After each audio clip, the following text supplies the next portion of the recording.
While you're waiting for your battery to charge up, it can take, if you're using the wall wart, a good part of a day, if not longer, or even an hour or two if you're using a more sophisticated charger.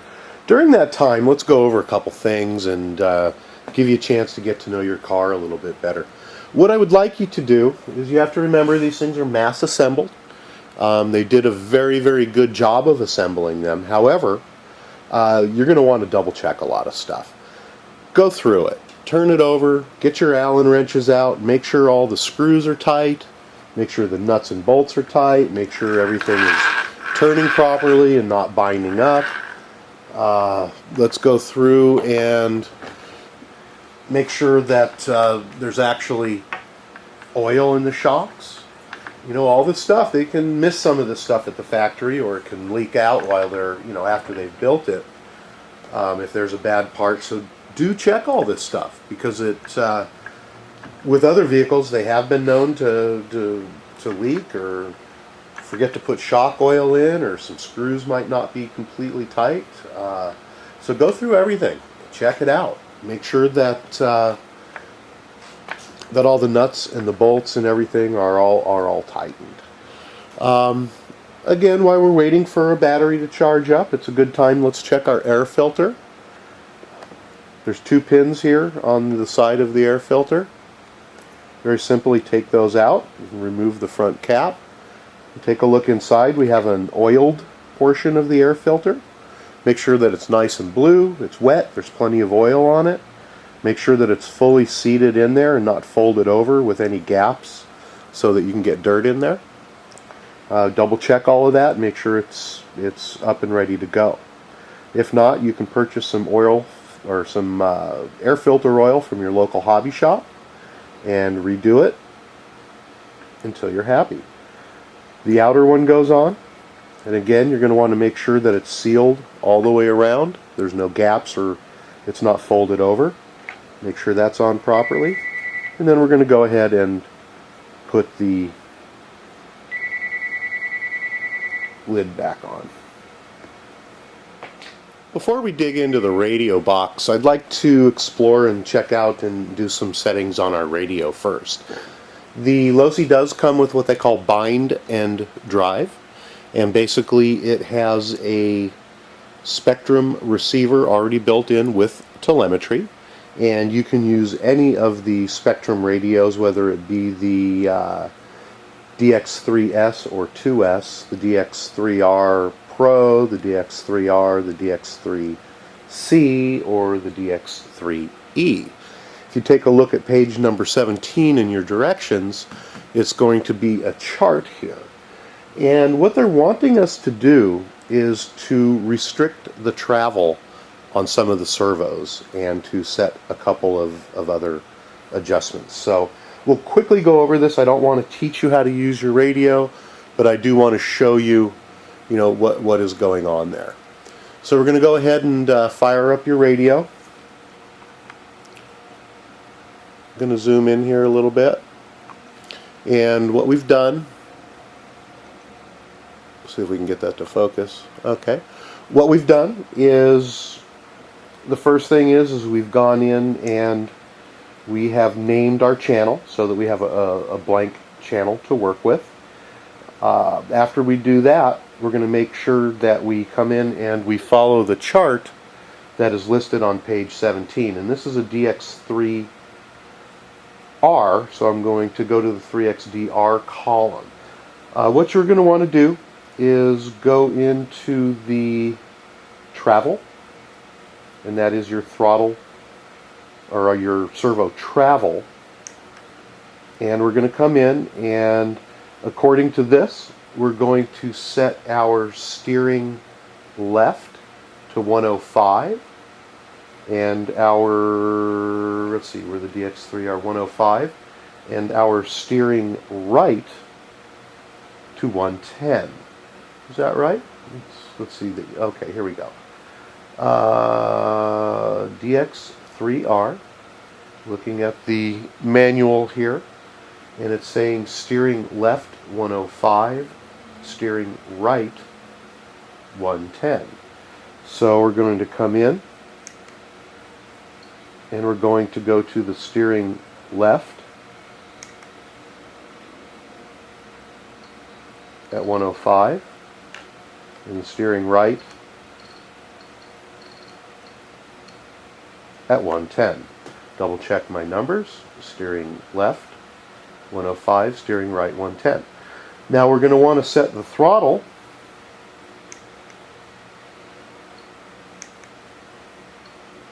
and they have the throttle listed on this particular model as left at 50% and H or L at 50% and H at 65%.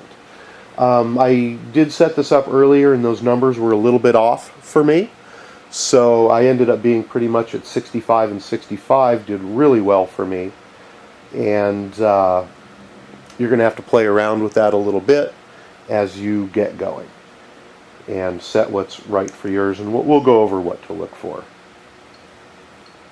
The next thing that we're going to do is we're going to go into the reverse. And on this particular radio, my steering is in standard position and my throttle is in reverse position. So those are some very basic settings that you're going to want to use. The other thing that you're going to want to do is go back to your settings and make sure that all your trims are all set to 0. So that covers a little bit about what we're going to do with our radio. So let's go back to the receiver on the truck and we'll get that going and set up. Okay, let's make sure again that our vehicle is shut off as far as the electrical goes. That means that we're going to push the switch into the off position. There is a pin that holds the radio box shut. Let's go ahead and pull that pin out, set it aside, and then the top will pop off of the box and you're going to see the receiver on the inside. When you take a look at it, there is a binding plug that has a little sticker on it that says binding plug. Well, that's just a little bit too easy. If you're using a different radio system setup, then you're going to have to take the radio out and install that. But we're going over the bind and drive right now. So if you don't have a Spectrum radio or any other radio system, you will want to go out and buy one that fits your budget and that's also listed on that chart in the directions as working with this. It does have telemetry, which will show you your battery, your temperature, and some other miscellaneous information on your controller if you choose to get the bind and drive. So let's go ahead and bind. First thing that we're going to do is make sure that the binding plug is fully inserted down into the last area where it says bind/RS on the receiver. Going to make sure that's in and your switch is in the off position. Next thing you're going to do is to get your receiver or your transmitter, and we're going to put this into bind mode. We're going to press the button, go back down to bind so that that is ready. You know, and I keep forgetting which one you're supposed to start into bind mode first. Actually, it says right here, place the receiver into bind mode first. See, the directions are right here. Okay. So what we're going to do to get the receiver into bind mode is we're going to have the binding plug inserted and we're going to turn the vehicle on. At that point, you're going to see a rapid flash on your receiver right on the side here, and I'm not sure if you can you can get a little bit of a view, but you can see that that's flashing. That means that it's in bind mode. What we're going to do now is press the button on our transmitter to bind, and we're going to watch the flashing light on the receiver, and it's going to turn solid and your wheels will probably straighten out. You'll hear some funny noises. So we are bound. It's pretty much that easy to bind, and your stuff is going to work. At this point, what we're going to do is turn the switch off. We're going to remove the binding plug, and you're going to set that somewhere safe. A lot of guys hide it down in the battery area of their transmitter, or put it in their radio box if you always have that with you, because the possibility of coming unbound is there, and you will need to short those two out in order to get it bound up. So at this point now, you know what? I missed a very crucial step here. So what we're going to do is back up and rebind. What I forgot to do was to set the fail-safe.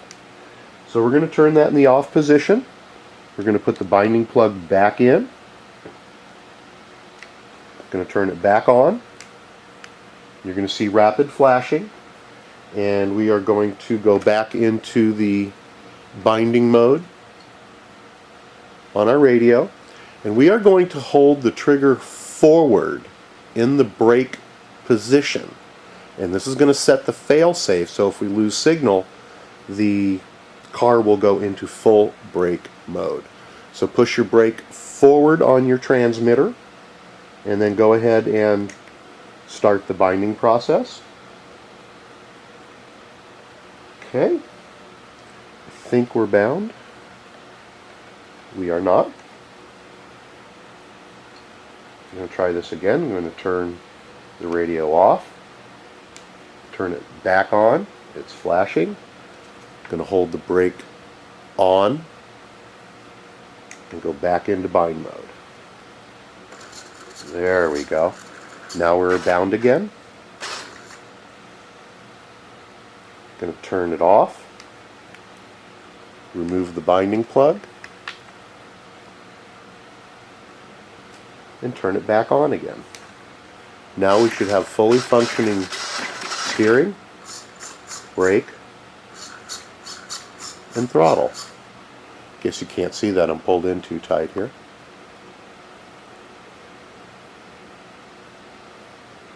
Okay, so we're going to have fully functional steering, throttle, and brake. Now let's go ahead and test excuse me. Let's go ahead and test the fail-safe mode before we're done. And to test the fail-safe mode, we're going to turn the power off on our radio, on our transmitter, and what it should do is put this into full brake mode. So let's go ahead and shut it off. Let's watch up here. Goes into full brake mode, as you can see, and you can hear the servo. So that means it's working properly. Don't leave it that way too long. Turn it back on.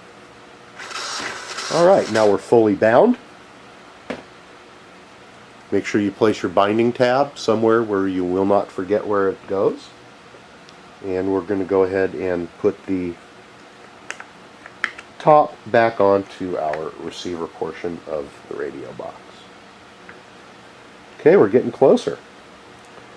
Now that we have everything bound, I'm going to take a little break here and reset the camera, and we're going to go through making sure that all the linkages are set properly for the throttle and the brake, and also your steering adjustments are proper so that everything's working good. So when we reset the camera, we'll be right back.